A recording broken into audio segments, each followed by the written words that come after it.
حضرت غریب نواز روزے سے مریدین جانتے تھے، خلفاء بھی جانتے تھے، اس کے باوجود مٹھائی کا ڈبہ کھول لیا اور اس میں سے ٹکڑے اٹھا کر کے آپ نے کھانا شروع کیا، کھایا بھی اور اپنے گھر میں بھجوایا بھی، لوگوں میں خیرات بھی کیا۔ وہ فقیر خوش ہو گیا جو ملاقات کے لیے آیا تھا کہ میں جس کے لیے لایا تھا اس کے حلق میں نے پہنچا دیا، لیکن دوسروں کے لیے یہ معاملہ ہلکا نہیں تھا۔ ارے ہم اور آپ اس طرح کی حرکت کریں تو معاملہ اور ہے۔ سلطان الاولیاء جو روزے کی حالت میں مٹھائی کھا لیا، تو مریدین اور خلفاء نے پوچھا وہ درویش کے جانے کے بعد کہ حضور آج آپ روزے سے نہیں تھے؟ کہا تھا میں روزہ ہوں، جمعرات کا روزہ پابندی سے رکھتے تھے۔ تو پھر لوگوں نے پوچھا تو کیا بھول کے مٹھائی کھا لی؟ کہا نہیں، جان بوجھ کے کھایا۔ تو لوگوں نے پوچھا کہ حضور آپ روزے سے بھی تھے اور جان بوجھ کر کے کھا لیے؟ کہا اس لیے کہ وہ فقیر بڑی دور سے آیا تھا، مٹھائی لے کر کے آیا، میرا روزہ قضا ہو جائے گا، اس کا دل ٹوٹے تو کیسے جوڑ جائے؟ سبحان اللہ سبحان اللہ۔ اس کا دل اگر توڑا جائے تو وہ کیسے جوڑا جائے؟ میرا روزہ تو میں قضا کر لوں گا، توڑا ہو نا، نفل روزہ ہے، قضا کر لوں گا۔ یہ امت کے درد کا احساس کرنا یہی اولیاء کاملین کی بھی سیرت ہے۔ وہ حقیقت میں عطائے رسول تھے اور نائب رسول تھے، اور رسول پاک صلی اللہ علیہ وسلم کے اخلاق بھی لے کر کے آئے تھے۔ ایک اور حدیث پاک میں بتاتا ہوں، اے سنی مسلمان، کسی کو درد دینا، تکلیف دینا یہ تمہارا شیوا نہیں ہو سکتا۔ زبانوں کی حفاظت کرو، اپنے اخلاق و کردار سے لوگوں کے لیے مصیبت نہ بن جاؤ۔ میرے پاس کئی شکایتیں آتی ہیں، محلے کی نہیں، دور دراز کے لوگوں کی نہیں، ماں کی اور باپ کی سب سے زیادہ شکایتیں ہمارے پاس ہوتی ہیں کہ حضرت ہمارا بیٹا ہمارے لیے مصیبت بن گیا، ہمارا بیٹا ہمارے لیے وبال جان بن گیا۔ ہائے افسوس، جس کی ماں اور جس کے باپ ہی محفوظ نہیں، وہ کیسا مسلمان ہے؟ جس کی اذیت سے، جس کے اخلاق سے اس کی ماں پریشان ہو۔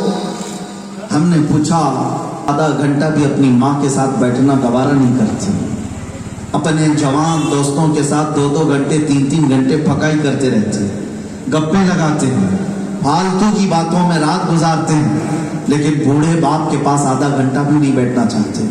یہ ہمیں درد ہوتا ہے کہ ہمارے پاس دنیا والے آ کر کے بیماری پوچھ کر کے تو جاتے ہیں کیسے ہو، لیکن بیٹے ایسے ہیں کہ یہ اپنے دوستوں کے لیے رات کی نیند تو قربان کرتے ہیں، اپنے باپ کے بستر پر 10 منٹ نہیں گزارتے، نہیں ہمارے پاس بیٹھتے۔ اس کا درد ہے۔ ہم نے اپنی زندگی ماں باپ کو درد دینے کے لیے بنائی ہے، تو پھر آخرت کے عذاب کا انتظار کرو، دردناک عذاب کا انتظار کرو۔ یہ لوگوں کو تکلیف دینے کے لیے پیدا ہوئے آپ؟ رسول پاک کی امت کا حال یہ ہے۔ میرے آقا صلی اللہ تعالی علیہ وسلم کس کس کے لیے کھڑے ہوتے تھے جانتے ہیں آپ اپنے ماں باپ کے لیے آج ٹائم نہیں دے پا رہے ہو۔ حضور پاک صلی اللہ علیہ وسلم مدینہ طیبہ میں ہیں، ایک مرتبہ ایک خاتون آئی، صحابہ کے ساتھ حضور کھڑے تھے، توجہ، صحابہ کے ساتھ حضور کھڑے تھے۔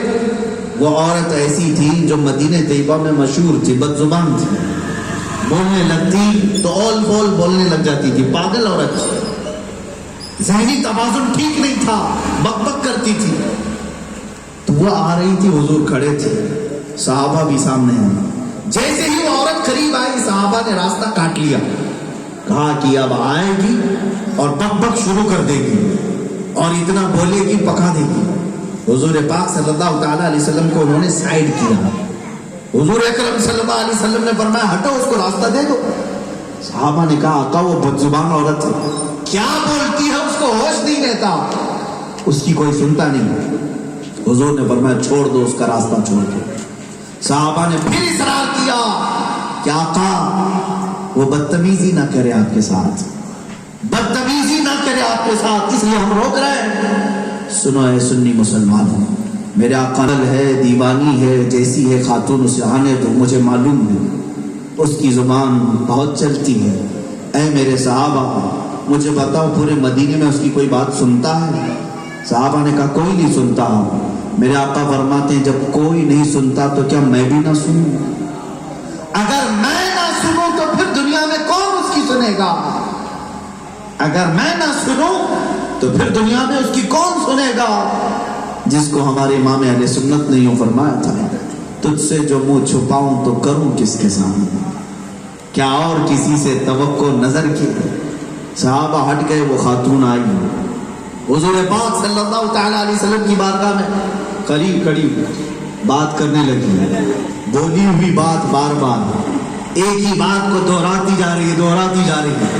صحابہ کہتے ہیں حضور ایسا نہ ہو کہ اس کی کوئی نہیں سنتا، بلکہ وہ خود جب بات سنا کر کے گئی تو کہتی تھی کہ اے لوگوں، تم میں سے کوئی میری بات نہیں سنتا، لیکن دنیا کا سب سے عقل مند میری بات سنتا ہے، سب سے بڑی عقل والا وہ رسول پاک. عزیزان گرامی وقار، میرے آقا صلی اللہ تعالی علیہ وسلم کی اخلاق کس لیے ہیں؟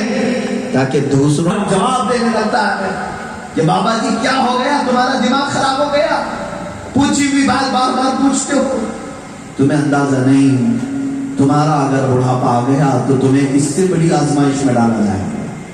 آج تو وہ تم سے صرف سوال کر رہے ہیں، کل ہو سکتا ہے تمہارے بچوں کے ساتھ تمہیں اس سے بھی زیادہ ذلت اٹھانی پڑ جائے. احساس کرو اے سنی مسلمان، اپنے اخلاق اور کردار کو تبدیل کرو، جیو تو سیلفش بن کر کے نہیں، دوسروں کے لیے جیو.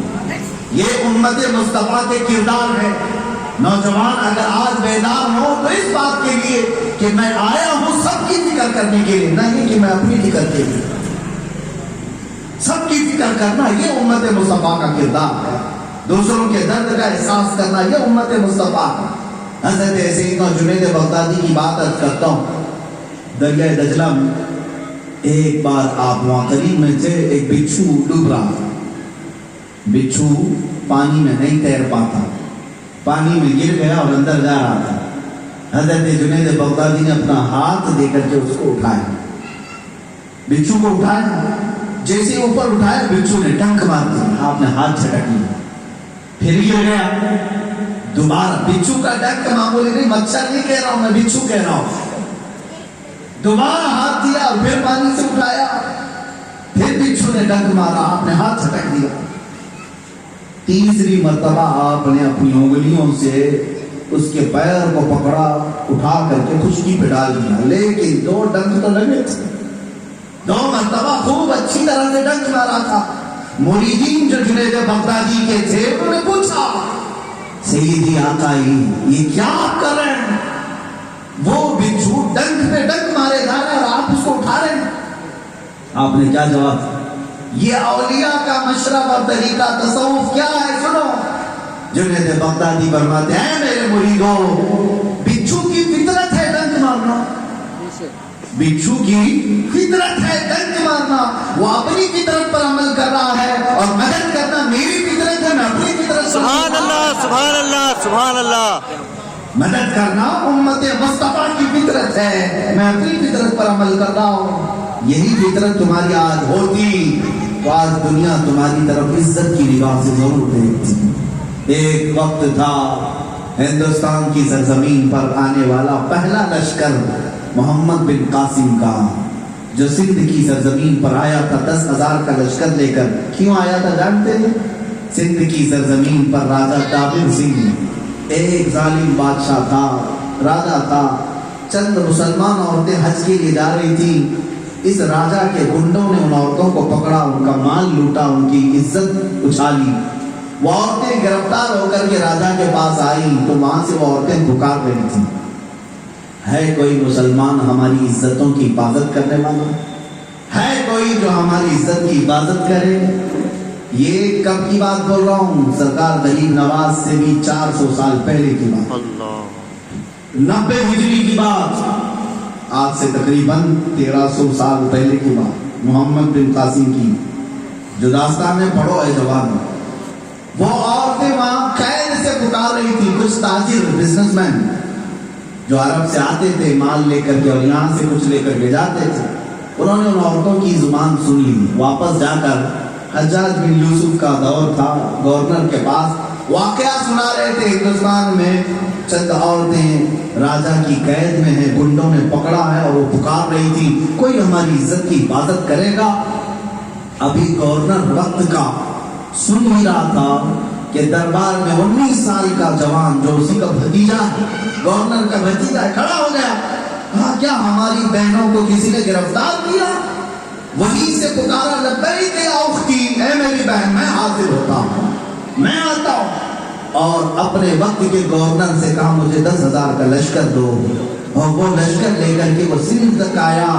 عرب کی سرزمین سے لے کر سندھ تک آنا کئی مہینوں کا سفر تھا، کئی دشوار گزار گھاٹیاں تھی، سمندروں کا سفر، پہاڑوں کا سفر، جنگلوں کا سفر طے کرتے ہوئے سندھ کے علاقے پر جب محمد بن قاسم پہنچا تو سب سے پہلا سوال یہی کیا راجہ دابر سنگھ سے کہ جن عورتوں کو تیرے گنڈوں نے گرفتار کیا انہیں آزاد کر دے، ان کی عزت ہماری عزت ہے، ہم ان کی عزت بچانے کے لیے آئے ہیں۔ تو راجہ دابر سنگھ نے پہلی مرتبہ کسی مسلمان کو دیکھا اور نشے میں چوٹ تھا، گھمنڈ اور غرور تھا طاقت کا، اس نے کہا تم جیسے بچوں کو میں منہ تک نہیں لگاتا، یا عورتیں ہم آزاد نہیں کر سکتے۔ اس کے بعد پھر محمد بن قاسم نے کہا اگر تم آزاد نہیں کر سکتے تو پھر ہمارے تلواروں کے جوہر دیکھو، پھر ہماری طاقت کو دیکھو۔ دوسرے دن تیسرے دن جب لڑائی شروع ہوئی، محمد بن قاسم کی 3 دن کی لڑائی میں راجہ دابر سنگھ خود گرفتار ہو کر آیا، پوری حکومت پلٹ گئی، سارا تخت الٹ گیا، وہ خود قیدی ہو کر گرفتار ہوا۔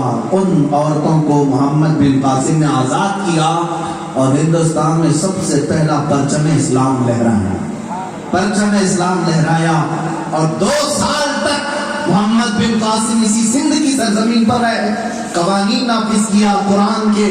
لیکن جانتے یہ میں اپنی بات نہیں کہنا چاہتا، الہ آباد یونیورسٹی کے ایک پنڈت ہیں، پنڈت نے اپنی کتاب میں لکھا ہے کہ میں نے ہسٹری میں، تاریخ میں باہر سے آئے ہوئے کسی بادشاہ کو اتنا عادل اور منصف نہیں دیکھا جتنا محمد بن قاسم کو دیکھا۔ ایسا عدل و انصاف تھا 2 سال کے اندر کہ محمد بن قاسم نے ہر نوجوان پر یہ پابندی لگائی تھی کہ کوئی بھی راستے سے گزرے گا تو کسی خاتون کی طرف نگاہ نہیں اٹھائے گا، اور اگر کسی خاتون نے شکایت کر دی کہ میرے گھر کے اندر فلاں جوان نگاہیں اٹھاتا ہے تو محمد بن قاسم نے کہا پتھر اٹھاؤ اور اس کی آنکھ پھوڑ دو۔ یہ عورتوں کی عزت کے محافظ کوئی اور نہیں تھے، یہ ہمارے جیالے تھے، یہ ہماری تاریخ کی کردار تھے۔ اور آج وہ کیا گیا ہے، کچھ عورتیں آج مسلمان محلوں سے گزرنے سے ڈرنے لگی، نوجوان بچیاں، نوجوان لڑکوں کے سامنے سے، کیوں؟ تمہاری نگاہیں وحشی ہو گئی، آوارہ ہو گئی، بد کردار ہو گئے۔ یاد رکھو تمہاری نگاہیں کسی کی عزت اچھالنے کے لیے نہیں، یہ آنکھیں بچا کر کے رکھو، تبھی تو تمہیں دیدار مصطفیٰ بھی نصیب ہو۔ یہ آنکھیں محفوظ رکھو، اس لیے کہ ہم نے اللہ کے نبی کو دیکھنے کے لیے آنکھیں سلام رکھی۔ اے مسلمانوں، حضور پاک صلی اللہ تعالیٰ علیہ وسلم کے اخلاق و کردار کی بات میں کر رہا تھا۔ آج میں نوجوانوں سے پوچھتا ہوں، تم دوسروں کے فالوور بننے کی آج ہوڑ میں لگے ہو، دوڑ میں لگے ہو، جس کو دیکھو وہ اپنی پروفائل آئی ڈی اور ڈی پی فلاں فلاں کے نام کی رکھتا ہے، پھر اعلان کرتا ہے میں اس کا فین ہوں، میں اس کا فالوور ہوں، جس کو دیکھے اس کو پکار کر کہتا ہے۔ میں اپنے نوجوانوں سے پوچھتا ہوں، شوق سے بنو، جس کے فین بننا بنو، کسی بالی ووڈ کے ایکٹر کی، ہیرو کے، ہیروئن کی، جس کے بننا ہے بن جاؤ۔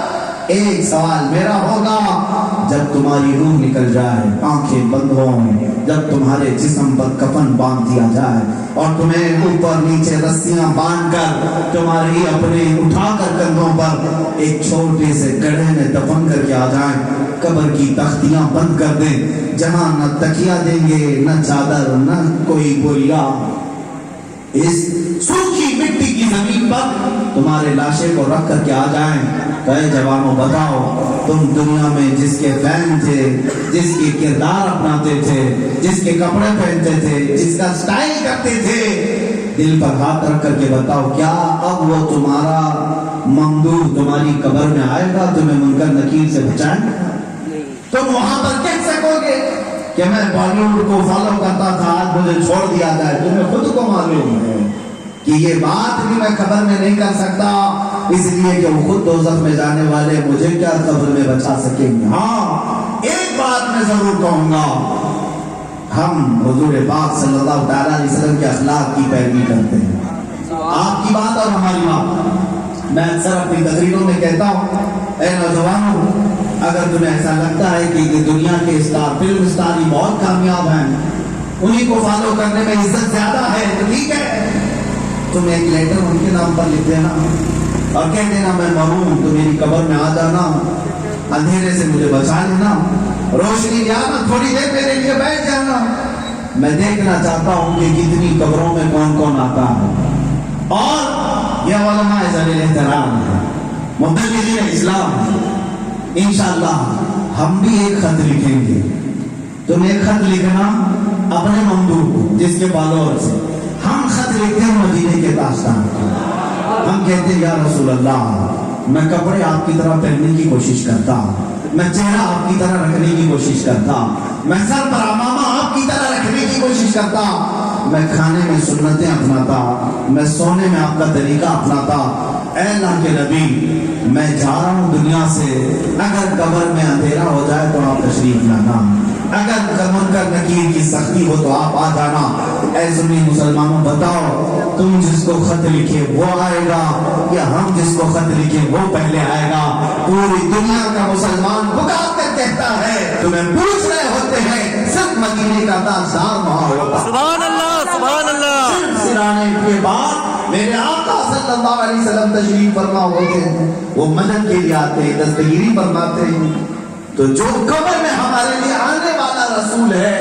آج دنیا میں کیوں ہم اس کے اخلاق کی طرف نہ جائیں جو حشر کے میدان میں ہماری سفارش کرنے والا ہے رب کی بارگاہ میں آج دنیا میں ہم اس کے فالوور کیوں نہ بنے حضور کے پیچھے کیوں نہ چلے جن کا آج کیا کل کا ٹھکانہ نہیں کل کا ٹھکانہ نہیں آج یہ چمکتے ہیں اسکرین پر چمکنے والے ٹیلی ویژن پر چمکنے والے چند سالوں کے بعد ہم نے دیکھا کہ کوئی خودکشی کر کے مر رہا ہے کوئی اپنے بستر پر سڑ کے مر رہا ہے ان کی حالتیں تو یہ ہیں جب تک چہرہ خوشگوار تھا لوگوں نے ان کو ہیرو بنایا تھا جہاں جھرریاں آ گئی بڑھاپے میں ان کو تو پوری دنیا نے چھوڑ دیا لیکن ہم نے دیکھا ہے محبت رسول میں اخلاق رسول میں ایک عالم بوڑھا بھی ہو جاتا ہے لوگ اس کی چھریاں اٹھانے پر بھی بدل جاتے سبحان اللہ کیا بات ہیں آپ نے آپ جاؤ بالی ووڈ جاؤ کسی بوڑھے ہیرو کو لے کر کے آؤ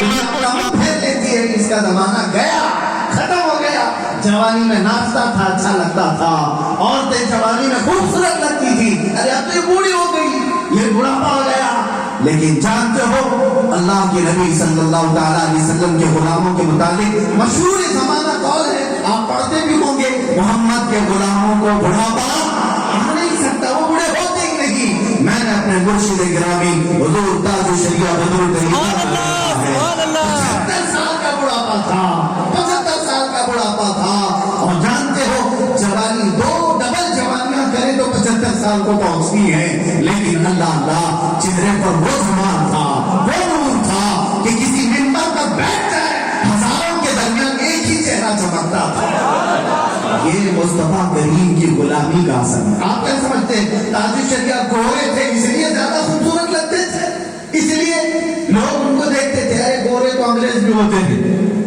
کیا ان کو سب دیکھنے کے لیے جمع ہوتے ہیں تاج الشریعہ رضی اللہ تعالیٰ عنہ کا صرف گورا ہونا نہیں بلکہ اخلاق رسول کی چمک تھی سبحان اللہ رسول کا نور تھا جو لوگوں کو کشا کھینچ دیتا تھا اسی لیے تو میں نے شروع میں کہا ہے کس بات کی کمی ہے مولا تیری گلی میں میرے آقا کی بارگاہ میں آؤ پلٹ آؤ پھر دیکھو عزتیں کیسے دی جاتی ہیں کیسے رب تعالیٰ تمہیں نوازتا ہے اے سنی مسلمان میں یہ بنگال ہے ہندوستان کا ایک بہت دور کا کنارہ اور میں آتا ہوں ممبئی سے یا پھر ہمارا آبائی وطن اگر کرناٹک ہے کہاں ہم ساؤتھ میں ہیں اور کہاں آپ ایسٹ میں ہیں ویسٹ میں بنگال میں اس قدر بڑی دوری ہمارا آپ کا رشتہ کیا ہے یہاں نہ میری ننیال ہے نہ ددیال ہے نہ سسرال ہے کچھ نہیں ہے اور پھر بھی لوگ نعرہ لگاتے ہوئے اس منبر پر لے کر کے آئے بٹھائے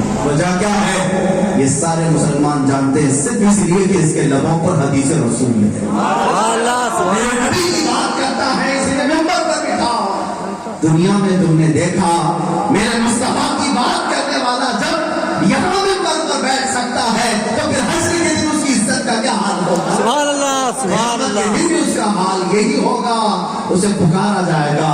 کہاں ہے وہ محمد عربی کے غلام جو دنیا میں مصطفیٰ کو دیکھ کر چلتے تھے, مصطفیٰ کو دیکھ کر کے رہتے تھے.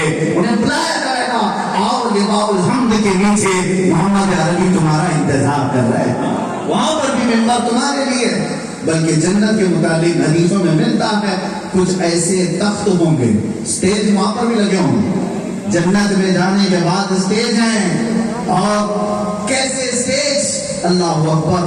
وہاں کے اسٹیج جو لگے ہیں اس کے بارے میں قرآن میں سورہ واقعہ میں اللہ نے فرمایا فیہا متقابلین, آپس میں ایک دوسرے کے آمنے سامنے وہاں بیٹھے ہوں گے. ثلۃ من الاولین وقلیل من الاخرین. اللہ تبارک تعالیٰ نے سورہ واقعہ میں فرمایا کچھ ایسے جو پہلے وہاں پر ہوں گے, وہ ایسی مصحریوں پر بیٹھے ہوں گے کہ چمکدار ان کے تکیے ہوں گے, ان کے بستر آرام دہ ہوں گے, ان کے ارد گرد غلام بیٹھے ہوں گے, غلمان ان کی خدمتوں کے لیے ہوں گے, حوریں ان کے اگل بغل ہوں گی.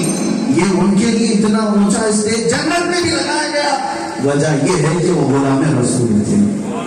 دنیا میں نبی کونین صلی اللہ تعالیٰ علیہ وسلم کے اخلاق کو اپناتے تھے, کردار کو اپناتے تھے. اے مسلمانوں, یہاں دنیا میں رکھا کیا ہے, کیا ہے یہاں پر؟ تم آج مال کماتے کماتے کماتے ایک چیز بھول گئے, اس رسول پاک کو. جو رسول پوری راتوں کو کبھی تمہیں نہیں بھولا, اس رسول کو تم بھول گئے. یہ دنیا کتنی حاصل کرو گے, مجھے بتاؤ کتنی حاصل کرو گے؟ یہاں تک کہ میرے آقا نے فرمایا بندے کو اللہ اگر ایک پہاڑ کے برابر سونا دے دے تب بھی اس کی خواہش ختم نہیں ہوگی. وہ چاہے گا ایک اور پہاڑ مل جائے, یہ کبھی ختم نہیں ہوگی. قبر کی مٹی تمہاری سیرابی کی ذریعہ بن سکتی, باقی کچھ نہیں. کیا کیا تم حاصل کرو گے؟ کچھ نوجوان یہ سمجھتے ہیں زندگی میں ایک لڑکی کو حاصل کر لینا یہی کمال کی بات ہے. دن رات صبح شام اسی کے چکر, موبائل اسی کے لیے استعمال کر رہے ہیں, رات بھر اسی کے خیالوں میں مغرور ہیں. کیا تم زندگی اس کے لیے لائق ہو؟ اللہ کی بات, اتنی قیمتی زندگی, پریشیس لائف, بہت قیمتی زندگی ہے تمہاری, ایک ایک لمحہ قیمتی ہے. ارے تمہارے جوڑے بنے ہوئے ہیں, وہ مل جائے گی. اللہ رب العزت نے کسی کو بے جوڑ رکھا نہیں. جو تمہاری قسمت میں ہے وہ شادی کر کے آئے جائے گی. جو چیز تمہارے پاس آنے والی ہے اس کے لیے اپنی لائف لگائے ہوئے ہیں, اپنی زندگی کے قیمتی لمحات لگائے ہوئے ہو. ڈرو اس بات سے کہ میں یہاں پر ایک لڑکی کو حاصل تو کر لوں گا, کہیں ایسا نہ ہو کہ میری بدعملی کی وجہ سے میری جنت چھین نہ دی جائے. اگر آخرت میں میدان محشر میں میرا نام لے کر پکار دیا گیا, اے فلاں کے بیٹے آج تیرے لیے جنت نہیں ہے, کہاں جاؤ گا؟ فرشتے اونھے منہ کھینچتے ہوئے دوزخ کی طرف لے جا رہے ہیں. تم اس دن پکار کر کے کہو گے دنیا میں بھی کوئی سکون نہیں تھا, کمانے کی فکر, غربت الگ, اور ہر دن ایک بیماری کا ڈر, روزانہ کا ایک خوف. دنیا میں بھی سکون نہیں رہا. قبر میں گئے وہاں بھی سکون نہیں, فرشتے سوال کرتے ہی رہ گئے. اور ہماری بدعملیوں کی وجہ سے جو نماز چھوڑے تھے ہم, ہر نماز کے بدلے فرشتے ہم مانگتے رہے قبر میں, انتظار کرتا ہے. بعض روایات میں ہے کچھ لوگوں کے لیے قبر کی زندگی 1 منٹ 1 سال کے برابر گزرے گا. قبر میں وہ انتظار کرے گا کہ مولا کب قیامت آئے گی, کب قیامت آئے گی, کہ قبر سے چھٹکارا تو ملے گی, یہ فرشتوں کی سزاؤں سے تو میں نکل آؤں تاکہ حساب کتاب ہو میرا. لیکن جلدی اس کی قبر کی زندگی کٹتی نہیں, بدعملوں کے لیے ہے. پھر قیامت آئی, دنیا میں بھی سکون نہیں ملا, قبر میں بھی سکون نہیں ملا. قیامت کے دن حساب و کتاب کا وقت آیا, 50,000 سال کے برابر کا ایک دن ہوگا. بعض کے متعلق کہا گیا جب تمہیں حساب دینے کے لیے بلایا جائے گا تو حضور صلی اللہ علیہ وسلم کی حدیث ہے اس وقت تک کوئی بھی انسان میدان قیامت سے نہیں ہٹے گا جب تک اسے 5 سوال نہ کر لے. اللہ شروع کے 5 سوال کیا ہیں, اس میں سے ایک ہی سوال میں بتاتا ہوں. سب سے پہلا سوال اللہ یہ فرمائے میں نے تجھے جوانی دی تھی, کہاں کہاں خرچہ کیا. محدثین فرماتے ہیں اس ایک سوال کے جواب میں کسی کے 300 سال لگ جائیں, کسی کے 500 سال لگ جائیں, کیونکہ ہر لمحے کے بارے میں پکڑ ہوگی. تو اس رات کو کہاں تھا اور کیا کر رہا تھا؟ تیری آنکھیں خیانت کر رہی تھی، مولا دیکھ رہا تھا، تیرے ہاتھ خیانت کر رہے تھے، فرشتے لکھ رہے تھے، تمہیں سب کے سامنے وہ بیان کرنا ہوگا۔ 300 سال 500 سال لگ گئے اپنی جوانی کا حساب دیتے دیتے، باقی دوسرے اعمال الگ، اس کے بعد حساب دے دے دے کر کے تھک گیا۔ 1000 سال کے بعد اعلان ہوا کہ یہ بندہ دنیا میں ناکام زندگی گزار کر کے آیا ہے، اسے دوزخ کی طرف بھیج دیا جائے۔ وہ چیختا ہوا جا رہا ہوگا، پکارتا ہوا جا رہا ہوگا۔ حدیث پاک میں ملتا ہے اس کی چیخ سے پورے اہل محشر کانپ رہے ہوں گے۔ کیوں؟ تو کہتا ہوگا زندگی دنیا میں بھی میں دولت کو سمجھا تھا کہ اصل سکون ہے، لیکن سکون کبھی نہیں ملا۔ پھر سوچتا تھا مر جاؤں گا سکون ملے گا، وہاں بھی نہیں ملا۔ پھر قبر میں انتظار کرتا تھا کہ قیامت آئے گی تو چھٹی ہو جائے گی، یہاں بھی نہیں ملا۔ اب یہاں میرے لیے دوزخ لکھ دی گئی، اب میں کیا کروں؟ ساری لائف ساری زندگی میرے لیے عذاب ہی رہی۔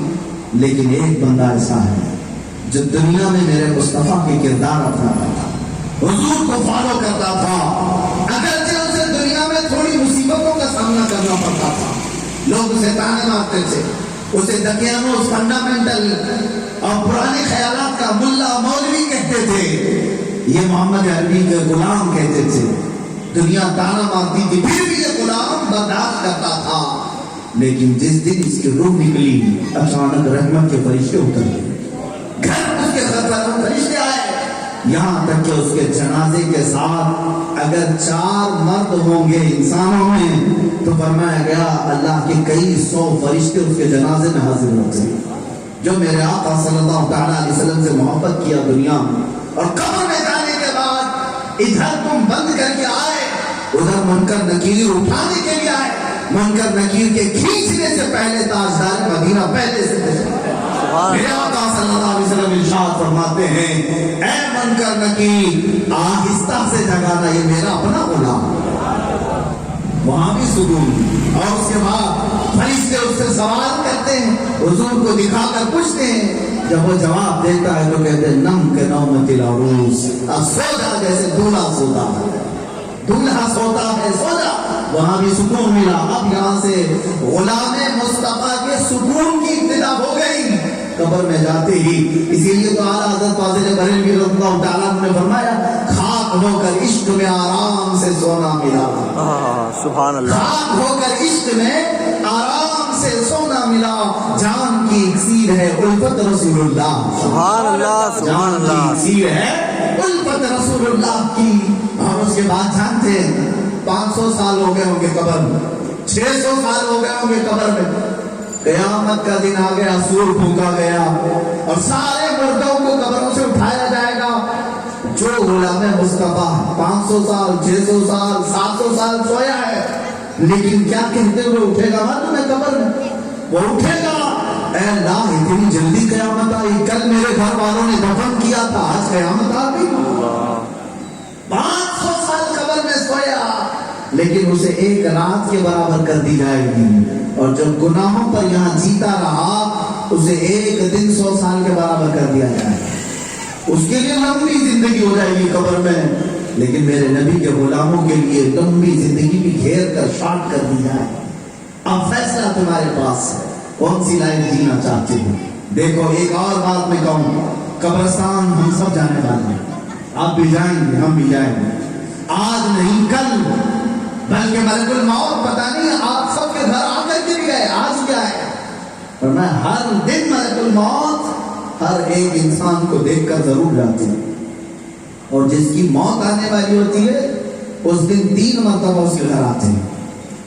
آج میں ہمارے گھر وہ فرشتہ آ کر کے گیا ہے، احساس نہیں ہے ہمیں، اور بات سے ہمیں جانا تو سب کو ہے، جنازہ اٹھایا جائے گا، تمہارا بھی ہمارا بھی، لیکن جنازے جو جاتے ہیں دونوں کی کیفیت الگ ہے۔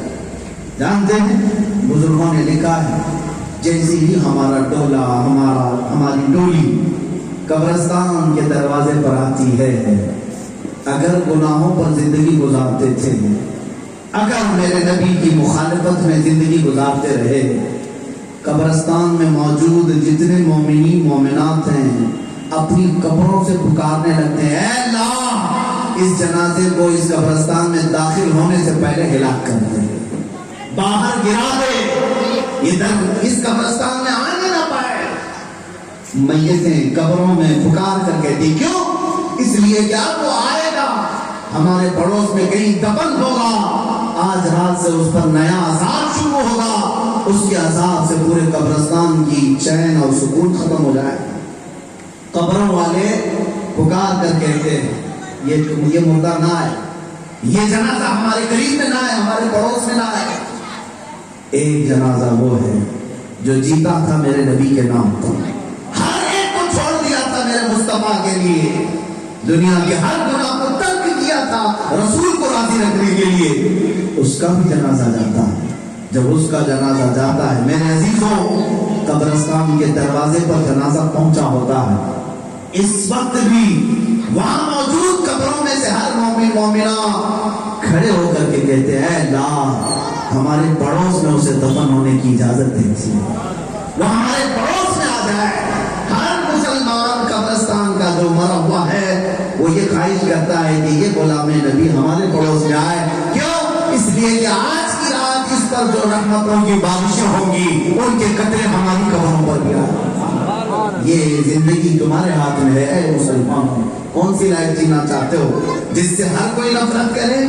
دنیا میں قبروں والے، حشر والے وہ زندگی گزارنا ہے، یا پھر وہ زندگی؟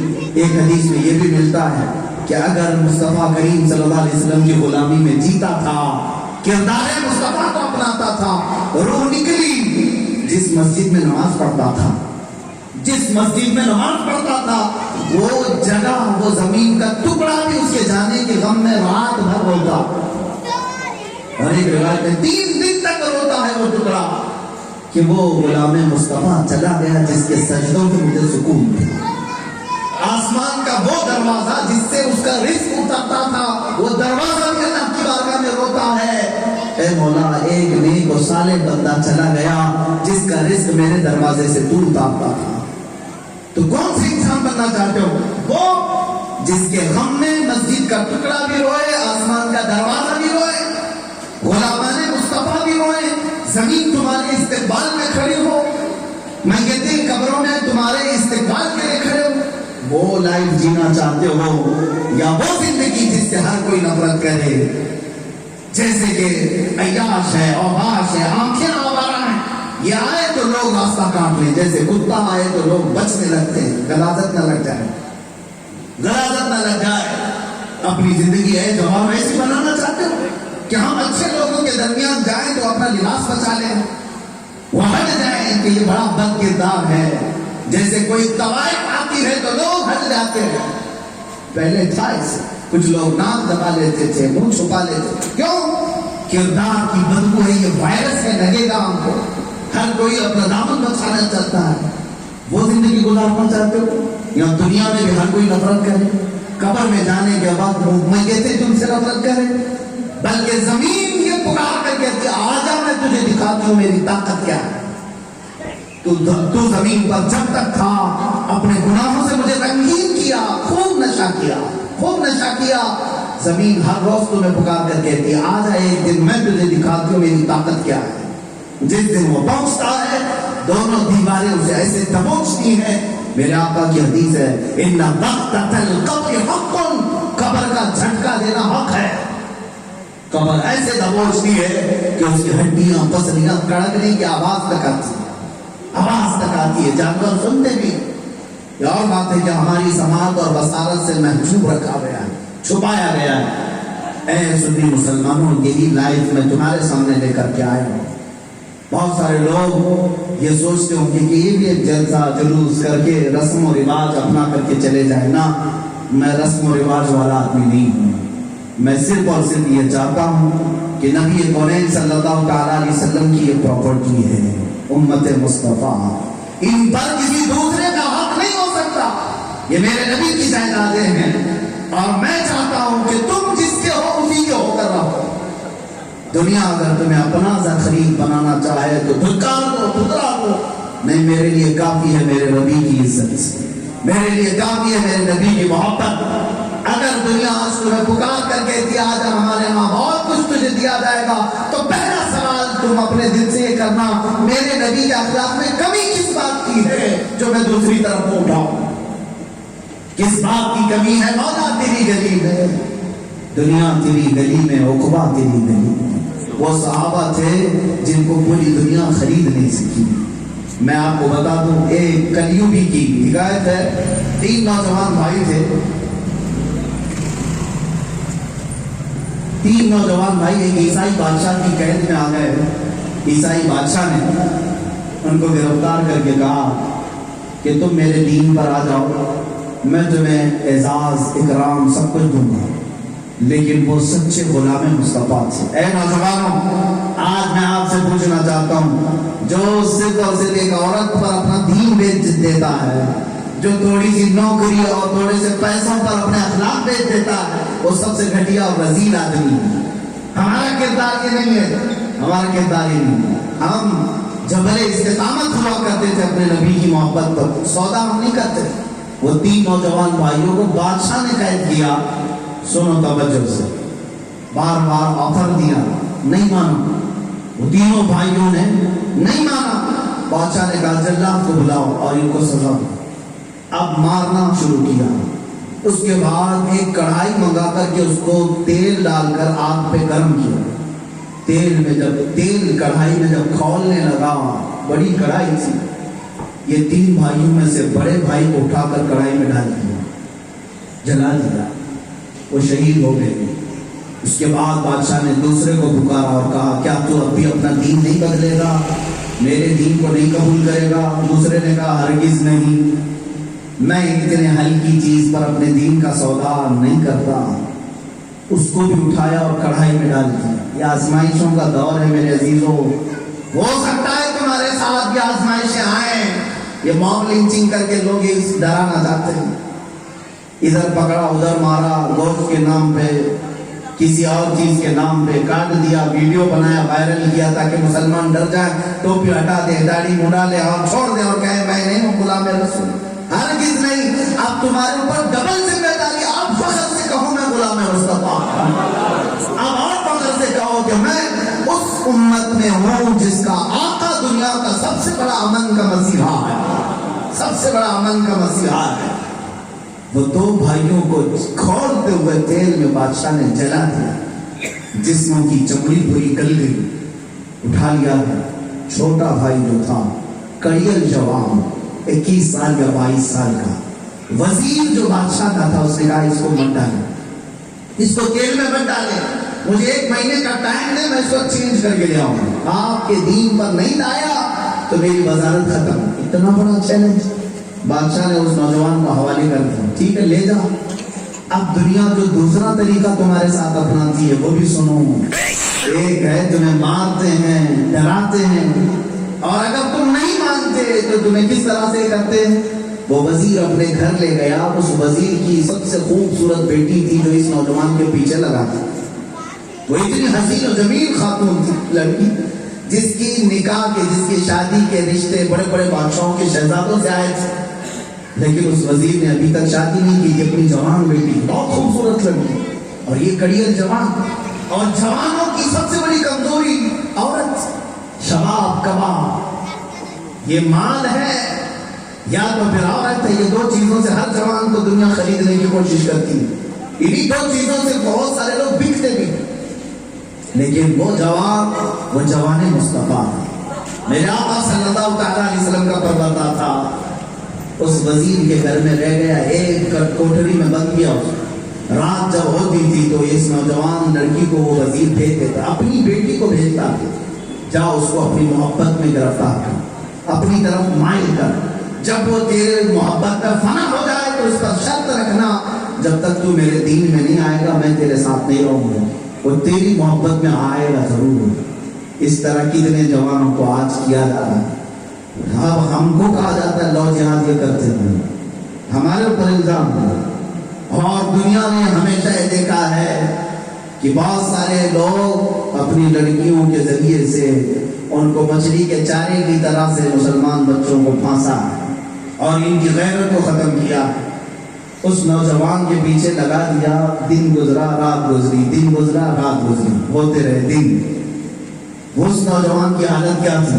رات کو لڑکی کمرے میں آتی، جیسے ہی وہ آتی ہے مصلی بچھاتا اور سجدے میں چلا جاتا، اٹھے تو دعا کرے، جھکے تو سجدے میں، ہر وہ اونگ کے بیٹھی رہتی، بات کرنے کا موقع ہی نہیں دیتا۔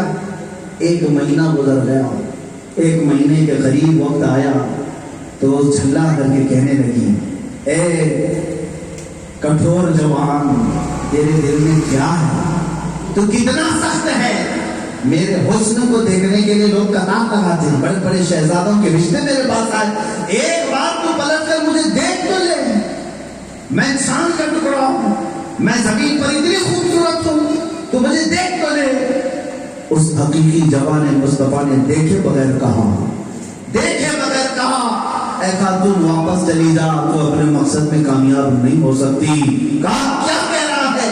اس نوجوان نے کہا، اس لیے کہ یہ آنکھیں صرف مصطفیٰ کا جمال دیکھنے کے لیے، یہ آنکھیں صرف نبی کا جمال دیکھنے کے لیے ہے، باقی کوئی حسن انہیں دھوکہ نہیں دے سکے گا، تو جا اپنے کام پر واپس جا۔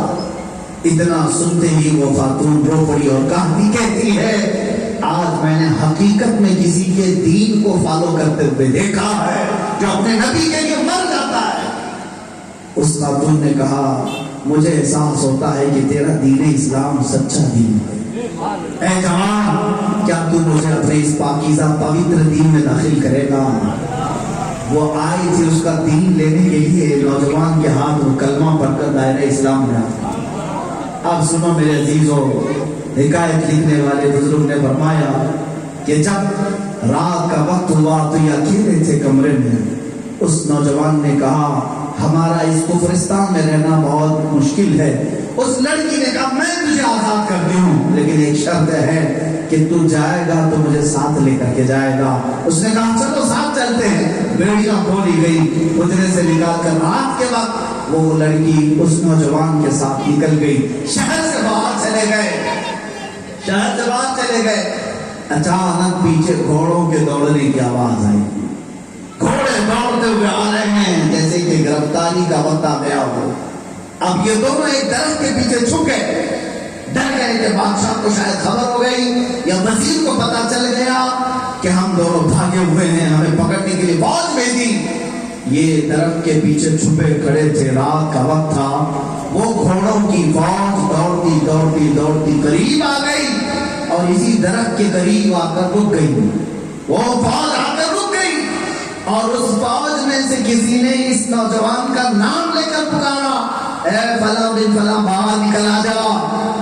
اب کوئی چارہ نہیں تھا، یہ نوجوان اس درخت کی اور سے باہر آیا تو دیکھ کر کے اس کی آنکھیں پھٹی رہ گئی۔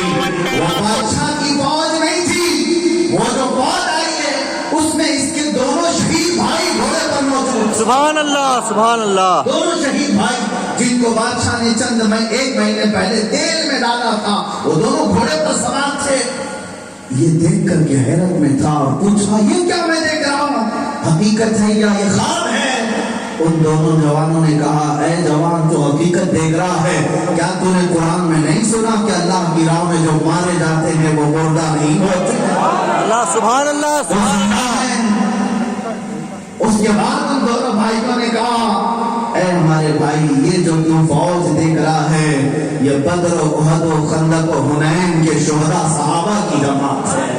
ہم تیری بارات میں آئے ہیں کہ تم دونوں اکیلے سفر کر رہے ہو، تم دونوں یہاں پر نکاح کرو اور دولہا اور دلہن بن کر کے سفر کرو۔ عزیزان گرامی، یہ حکایت لرزہ دیتی ہے، رونگٹیں کھڑی کرتی ہے۔ سنو، اب جو مصطفیٰ کریم صلی اللہ علیہ وسلم کی محبت میں اپنے دین کا سودا نہیں کیا، تیل میں جل گئے، اور دوسرے بھائی نے حسن پر سودا نہیں کیا، خوبصورتی پر اپنے نبی کو نہیں بیچا، دونوں کا اجر پڑا ہے۔ لیکن اس چھوٹے بھائی نے اپنے آنے والے دونوں شہید بھائیوں کو ادب سے پوچھا، بھیا وہ منظر کتنا دردناک تھا جب وہ ظالم بادشاہ کے جلاد جو میں کھولتے ہوئے تیل میں ڈال رہے تھے، وہ دیکھ کر کے میرے رونگٹے کانپ رہے تھے، آپ کا جسم جل رہا تھا، چمڑی پک گئی تھی، کتنا درد ہوا ہوگا آپ کو۔ وہ دونوں جوان بھائی کیا کہتے ہیں اپنے ننھے بھائی سے، اے چھوٹے، کون سے درد کی بات کر رہا ہے، کون سی تکلیف کی بات کر رہا ہے، کون سے تیل کی جلن کی بات کر رہا ہے؟ ہمیں تو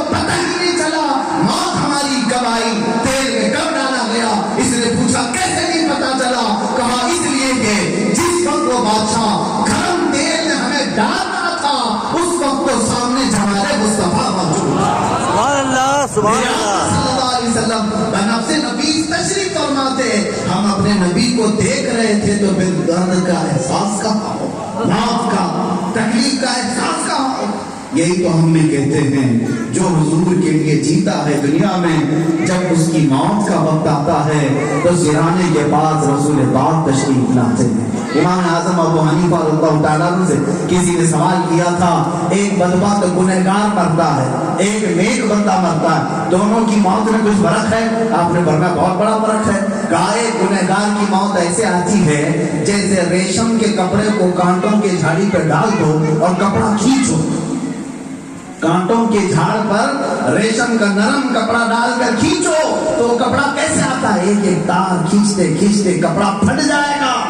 تو ایک گنہگار کی روح ایسے کھینچی جائے جسم سے، مرنے کا وقت ہوگا اس کے ناخنوں سے، اس کی انگلیوں سے، اس کی ہر جگہ سے روح کھینچتے ہوئے ملک الموت ناک تک لے آئیں گے، جب تک تو وہ درد سے تڑپ رہا ہوگا۔ ایک گنہگار کی موت۔ امام اعظم سے پوچھا کہ پھر صالح بندہ جو نبی کونین کی محبت میں تھا اس کی موت کیسے آئے گی؟ فرماتے ہیں جیسے گوندھے ہوئے میدے کے آٹے میں کوئی بال پھنسا ہو، بال جیسے نکال لیا جاتا ہے، ایسے ایک سچے مومن کی روح نکالی جاتی ہے۔ پہلے تو انہوں نے فرمایا، اس سے پوچھا ایسا کیوں؟ فرشتہ ایک ہی ہے، روح نکالنے والا فرشتہ ایک ہی ہے، ایک کو درد کا احساس ہی نہیں اور ایک کو درد بہت زیادہ۔ تو امام اعظم نے فرمایا یہ فلسفہ معلوم کرنے کے لیے تو سورہ یوسف پڑھ، سورہ یوسف پڑھ۔ وہ گیا سورہ یوسف پڑھ کے آیا، کہا موت کا تو کوئی ذکر ہی نہیں ہے۔ کہا پھر سے پڑھ کر کیا؟ وہ پھر پڑھ کر کے آیا، کہا موت کا تو کہیں تذکرہ ہی نہیں سورہ یوسف میں کہ دونوں کی موت الگ الگ آتی ہے۔ امام اعظم ابو حنیفہ نے پوچھا اچھا کیا پڑھا سورہ یوسف میں؟ کہا یوسف اور زلیخا کا قصہ ہے۔ کہا کیا قصہ پڑھا؟ پورا تفصیل سے قصہ آپ کو معلوم ہوگا۔ یوسف علیہ السلام بہت حسین و جمیل، زلیخا ان کی محبت میں فدا، عورتوں نے شہر کے تانا مارنا شروع کیا، شادی شدہ زلیخا ایک جوان کی محبت میں گرفتار ہو گئی۔ تو زلیخا نے کیا کیا؟ قرآن پاک کی آیتیں 13ویں پارے میں زلیخا نے ایک دعوت کی، شہر کی ساری امیر عورتوں کو بلایا، سب کے ہاتھوں میں ایک ایک لیمو دیا اور ایک تیز چاقو، اور کہا جب میں کہوں یہ لیمو کاٹ دینا۔ اور زلیخا نے ساری عورتوں کو بٹھا کر کے یوسف علیہ السلام کو سجا سوار کر کے لیا ایک ہال میں۔ جب عورتیں دیکھنے لگی، زلیخا نے کہا اب لیمو کاٹو۔ عورتیں حسن یوسف دیکھنے میں ایسی مب ہو گئی، لیمو گر گیا، ان کی چاروں انگلیاں کٹ گئی۔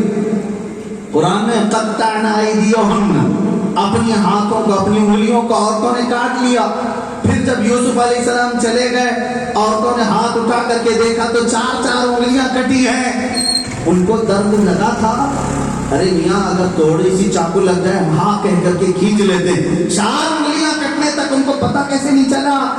اس لیے کہ قرآن کہتا ہے جمال یوسف ایسا تھا، جمال یوسف ایسا تھا کہ اس کو دیکھتے ہوئے انگلیوں کے کٹنے کا درد نہیں ہوا۔ امام اعظم نے فرمایا یہی تو میں تجھے بتانا چاہتا ہوں، جب ایک غلام مصطفیٰ کے انتقال کا وقت ہوتا ہے، روح نکالنے کے لیے فرشتہ آتا ہے، ادھر سرانے مصطفیٰ کریم صلی اللہ علیہ وسلم تشریف لاتے ہیں، وہ میرے آقا کے چہرے کو دیکھنے میں مصروف ہوتا ہے، ملک الموت روح نکال لیتے ہیں، اسے خبر تک نہیں ہوتی۔ عزیزان گرامی، یہی ہماری زندگی کا حاصل ہے۔ میں ساری گفتگو کو سمیٹ کر یہی بتانا چاہتا ہوں کہ کون سی کمی ہے میرے نبی کونین کے اخلاق میں۔ اگر کوئی کمی نہیں ہے تو آ جاؤ اسی نقطے پر جمع ہو جاؤ جس کے لیے میرے اللہ نے بھی وعدہ کیا ہے، اگر تم میرے مصطفیٰ کے سچے غلام ہو تو پھر کائنات تمہاری ہے، جس کو اقبال نے اپنے ایک شعر میں پیرو دیا کہ محمد سے وفا تو نے تو ہم دے۔ سبحان اللہ۔ رب تعالیٰ کا فرمان ہے یہ، جس کی ترجمانی کرتے ہوئے شاعر مشرق نے کہا کہ محمد سے وفا تو نے تو ہم تیرے ہیں، یہ جہاں چیز ہے کیا لوح و قلم تیرے ہیں۔ آج تم سوچ رہے ہو لوگ ہم سے